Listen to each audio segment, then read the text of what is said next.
Hi guys! Welcome back! So today, tuturuan ko kayo kung paano mag-add ng GIF or GIF or moving picture sa PowerPoint niyo. Tulad nito. So tulad nito, it's a moving picture or GIF or GIF. Okay? So to start with, close natin. Ayan. Open tayo ulit. And then, for example, itong gallery. Ayan.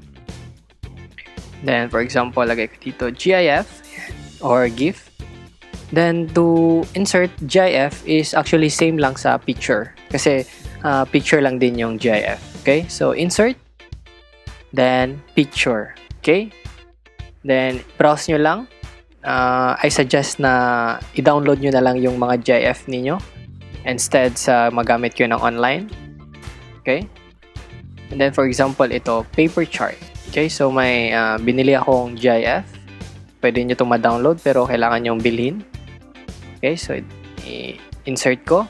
Ayan. Tapos i-try ko i-run. Ayan.